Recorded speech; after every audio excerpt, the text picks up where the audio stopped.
How's everyone doing? Samael with you. Yes, feel the energy. Deja vu, deja vu, deja vu, deja vu. You with me on movie night, kinda. So you know, we're going to have our own little time here. Hit live. Is everything good? Am I sounding okay? We're going to get this thing started early. This is going to be movie time for the Celestials. I'm working it and get this going. This is another study night. I really said we were going to get more into the study of the goddesses. And really, we're going to see how far the night goes. Yes, I'm here. I'm with you. Deja vu, deja vu. You want to see me? Here I am. How are you doing? Of course, the Celestial Samael. To each and every one of you. Thank you for your motor beats, blessed beats, and singing my songs. I hear that. I hear that. So, thank you. Thank you so much for spending a little time with me. Well, I'm about to fall over here. As far as I just took all my weights off, going to sit back in my stool right behind here, like right here with you all. So that way you know I'm watching what you're watching. I'm doing what you're doing when you watch this. So it's amazing. Here we go. We're going to go ahead and start it. I will try to make it sound good. Interest in perhaps one, or better yet, all three? If so, then what good fortune you've come across. I downloaded this off of YouTube. I will be discussing a most powerful and ancient force, known to walk between worlds, and with gifts that spanned across the universe. Aha! Allow me to introduce you to the Keeper of Keys, Guardian of the Crossroads, and Queen of Witches, the Goddess Hecate. Hecate. Also another Lilith.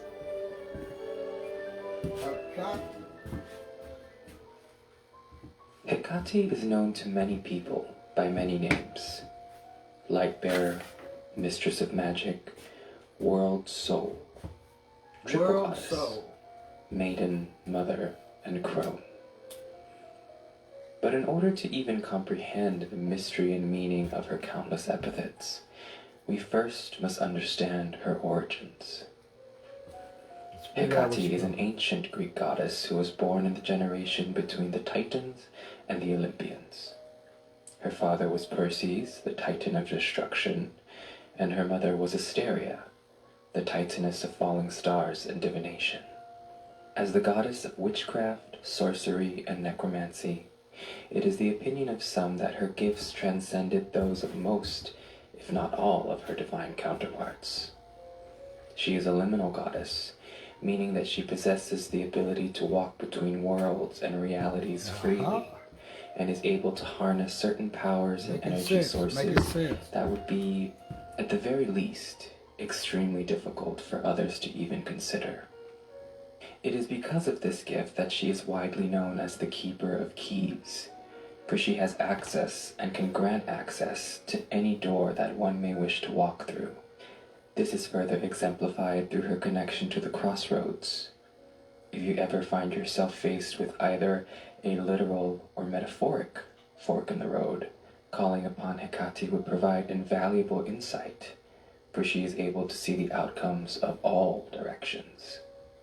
Hecate is also heavily associated with the phases of the moon, the underworld, black dogs, serpents, and torches, all of which become solid symbols of the goddess.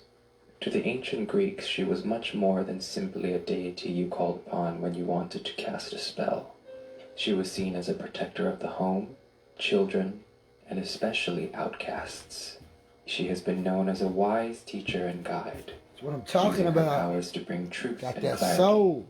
Whose counsel was highly regarded and eagerly sought. Versions of history would also have you believe that her being referred to as a dark goddess would imply that she was in some way evil, or a deity that would think nothing of wreaking havoc upon you and your family. It is true that she is associated with energies and entities that some may consider frightening, such as the dead, snakes, and hobgoblins, among other things.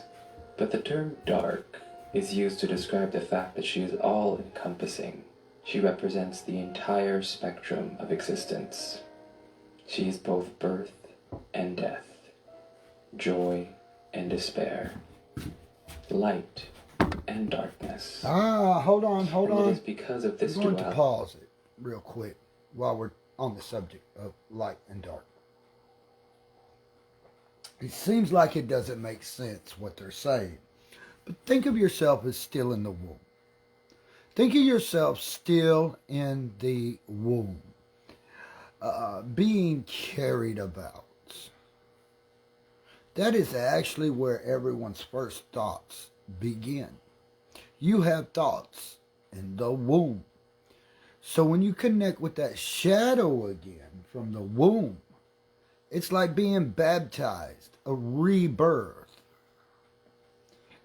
And it brings out, the deja vu word is soul. There you go. Yes.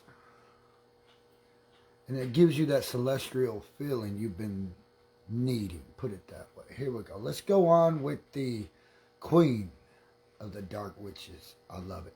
Hecate. That her wisdom and power knows no bounds.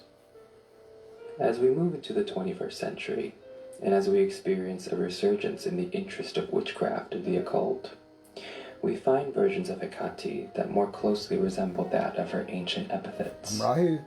She has become an icon of self-empowerment and the embodiment of what it means to live magically, being fully present in both your light and your darkness. Hecate's reach has also extended into pop culture at large, and her name is no longer confined to circles of spirituality.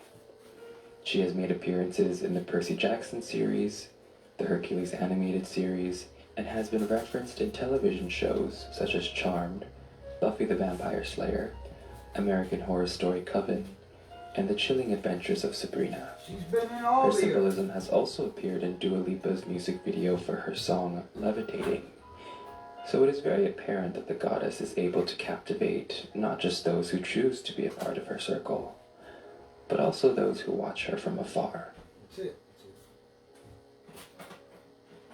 The Queen of the Witches has remained firm in the human consciousness for millennia, and she has assumed a variety of roles and purposes. Remember the womb.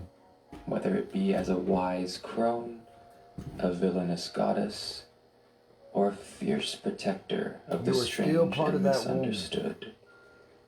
Her mythology and mysteries have continued to compel and inspire both witches and non-magic folk alike.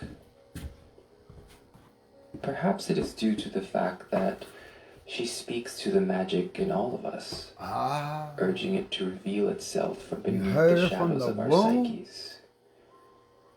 Or maybe it is because she represents the allure, transformation, and power that comes from embracing the darker parts of our souls. Regardless of the reasons as to why she has endured so long, it is my fervent belief that as long as there are those who feel called to walk through the doors that she alone is able to open. Now I'm going to stop right there for a second.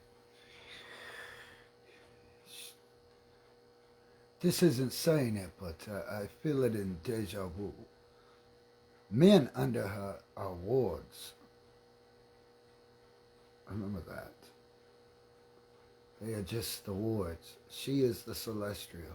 Then this is exactly where she will stay.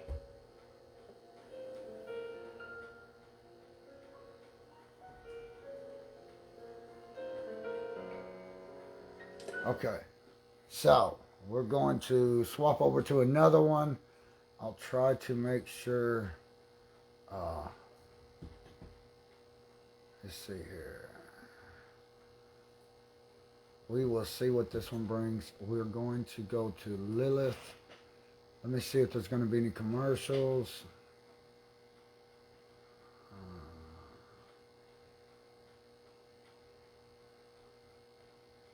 So we'll just see what this is. Here we go.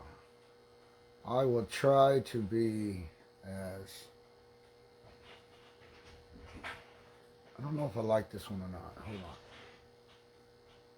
On her, or from Judeo-Christian mythology, where she's often called the first woman or first wife of Adam. Today, we're going to be talking about one of the most interesting energies I know. In this case, how an ancient race of murderous demons morphed into a feminine symbol of independence and freedom over thousands of years.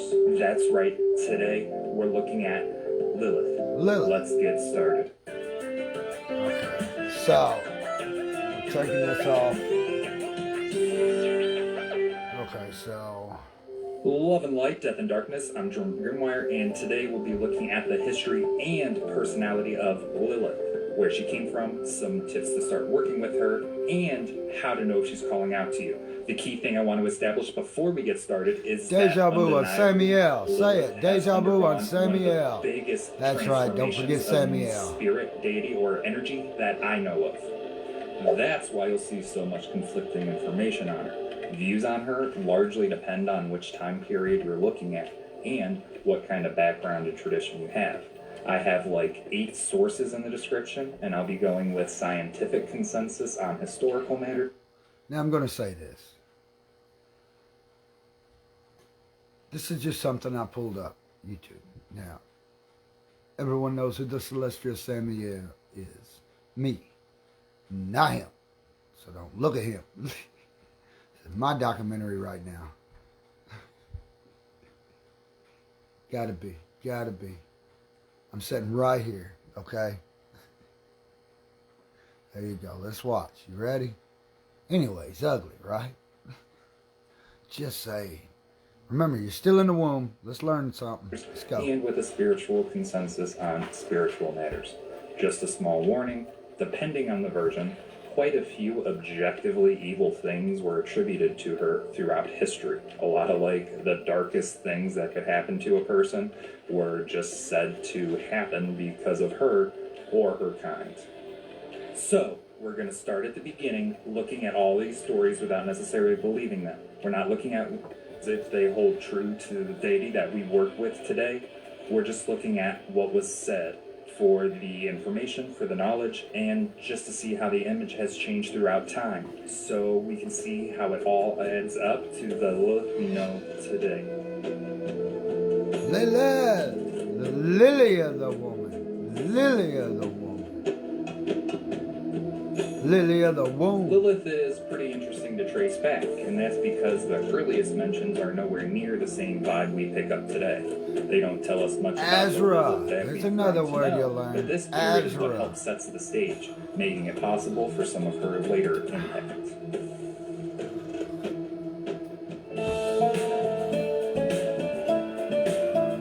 I don't know what to... Here we go. This is just telling you the stories of Lilith. She's real. You got the information right in front of you. Oh, Lilith come through, deja vu.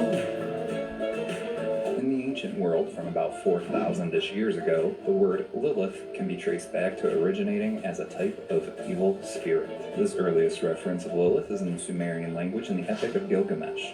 This story is essentially famous for being so darn old itself, and it actually referred to what you might call a class or race of evil spirits. As in, don't let a Lilith get you. These guys were associated with the moon, nighttime. Let the lily have it. Let the lily haven't have found any it. more texts mentioning her until about 700 BC, but once we do, we start to see things in a few places, so we know this idea was around.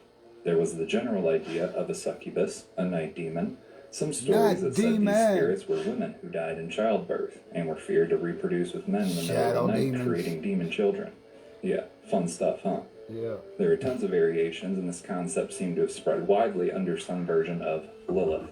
All over the Middle East, from tons of cultures, there have been inscriptions found that are used to ward off the demons that kill mothers and seduce fathers. In fact, the only time the word Lilith actually appears in what the Christians call the Bible would have been written around this time. It's the general kind of evil spirit form, usually translated as night owl or night demon. It pops up when talking about a certain place in the desert. Isaiah 34:14 says, It's power. There go demons shall greet each other, and there the Lilith shall find rest. There are mentions to this form of a Lilith, also found in the Dead Sea Scrolls, ancient Jewish manuscripts that remained undiscovered until about 1950, that date back to this time. You know this Quick is fun fact is that during this time, the belief is to write Lilith's name itself for protection from her. Something that I can't say I remember hearing from any, if any, other spirits. Usually you inscribe a divine name or name of an angel, not the name of the supposed demon. I thought this was an interesting precursor to her later protective aspects. In general, though, as we approach the year zero, an interesting shift starts to happen. Historians notice around this time, slowly but surely, Lilith started to shift from the name of a class of spirits to a kind of singular spirit, like a boogeyman of sorts. It went from saying, "Don't let a Lilith get you," to "Don't let the Lilith get you." And what really helped us along are three other beings that are still infamous today with their connection to her. Nose rings come from Lilith. There are three other beings, names that pop up during this time that are worth mentioning. 2 goddesses and a demon, who helped in this process of turning Lilith into a class of spirits into a singular entity. And it's the first time we see some semblance to a version of... We're going to back that up just a hair. Let's try this again. What did they say? Friends notice around this time, slowly but surely, Taste the Lilith started to shadow. shift from the name of a class of spirits to a kind of singular spirit, like a boogeyman of sorts. It went from saying, "Don't let a Lilith get you," to "Don't let the Lilith get you." And what really helped us along are three other beings Give me that are nose still ring. infamous today with their connection to her. Here we go. That's what we're backing up to. Energies in the ancient world. This is There are very... 3 other beings, names that pop up during this time that are worth mentioning. 2 goddesses and a demon, who helped in this process of turning Lilith... Okay. What did that just say? Okay. Just what I thought it said. Deja vu. Are we ready? Are you curious? I know I am. Here we go. into a class of spirits, into a singular entity.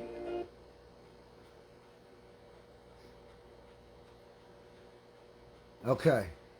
Revival of survival. Survival of revival. And it's the first time we see some semblance to a version of Lilith we've heard about today.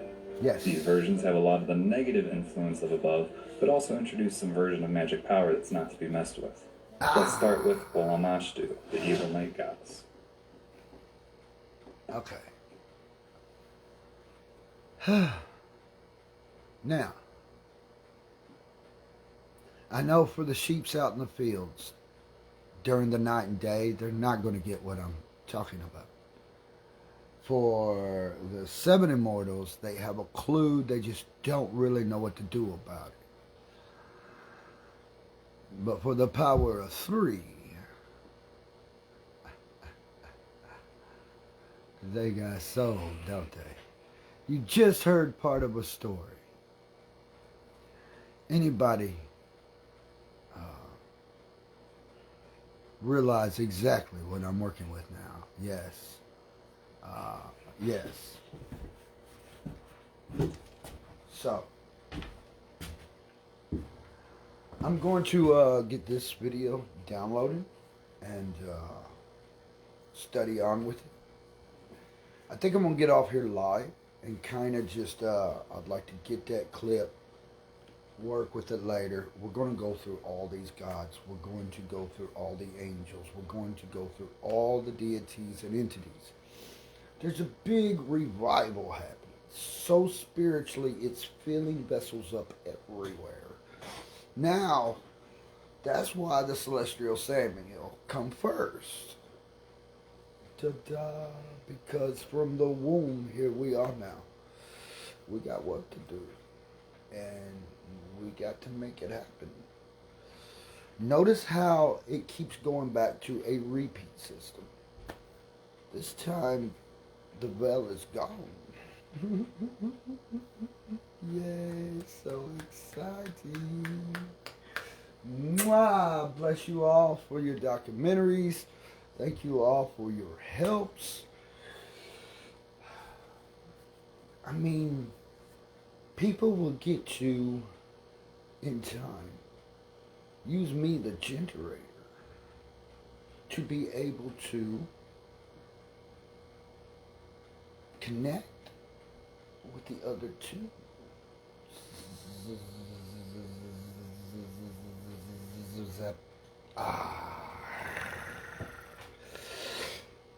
I mean, just think what you could do everywhere around the world when you hold the weather in your hands. People be so happy and excited. I feel a very good feeling coming on it. I like it. And that's what it's like to be with me. I might get down and throw me a circle out of salt and a big old star, throw some candles out, and we'll call it out. Call it out. I mean, there are those who's been around me who has jumped up and took off somewhere else. Because I get to do that. If I want this present to come to me right now, remember, I said I hold the signet ring. It was baptized. It was made a video and called the signet of God from the goddess herself. The same one who had it figured out in the time of Solomon. So, that tells everyone in magic, ta-da, we're going somewhere right for once. Ta-da, and I like it. Look at that, ain't it beautiful? I mean, it was always meant to be seen by everyone. So, to a tiger, to Lilith, and then to the celestial Eve.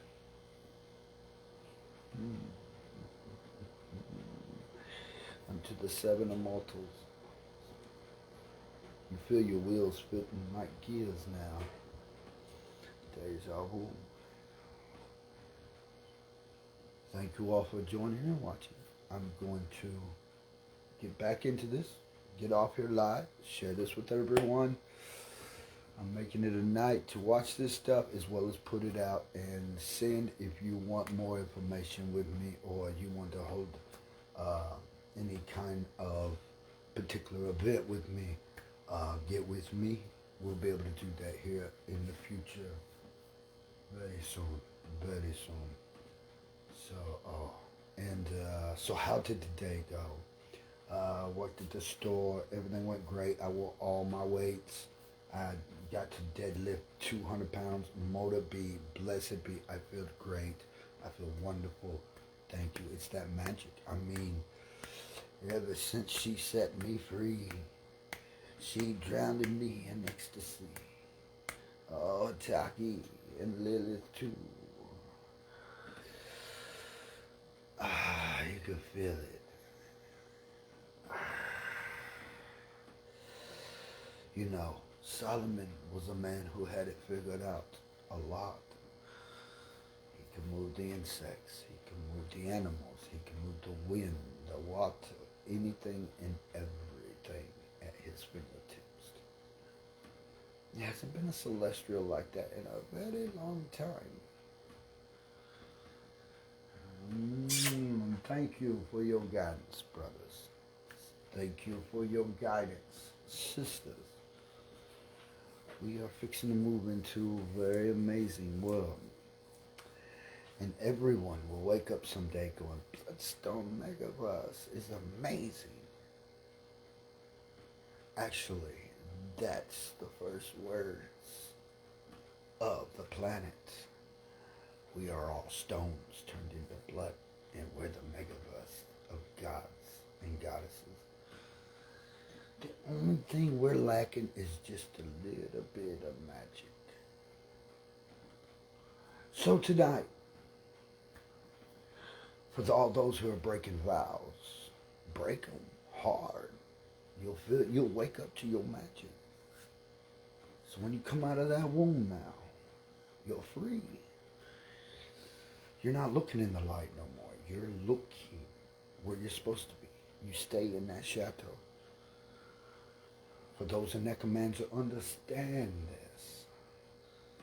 Some early in age, some late in age, some find it in the glimpse that they've been looking for eternity. But once we put the foolish thoughts away, break them bonds you need to break, and the hex sets in, then we find things we've never seen before. So, I preach responsibility.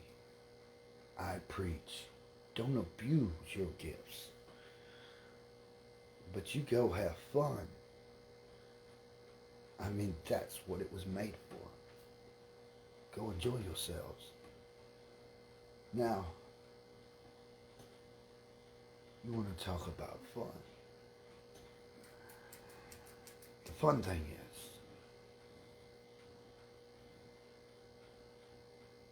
Celestials drive people crazy. They are the shepherd among the sheeps.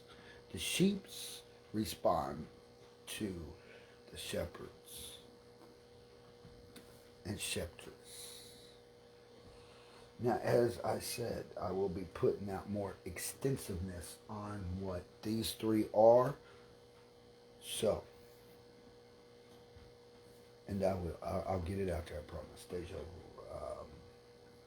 After I get done here, I'll probably rest a little while. I've got a lot of work to do. And some funny videos coming out tomorrow. I had so many likes on the other stuff. So, mwah. What do I want to do? I feel like singing a little bit of a song. Molded be, blessed be, molded be, blessed be, mwah. Molded be, blessed be, molded be, blessed be. We'll see you soon. Molded be, blessed be in the portal. Oh, everyone wants to see the portal, don't they? There it is. Pray. Call it through. Close your eyes in the shadow and she'll come to you. I mean, real good. Celestial Samael. Celestials come.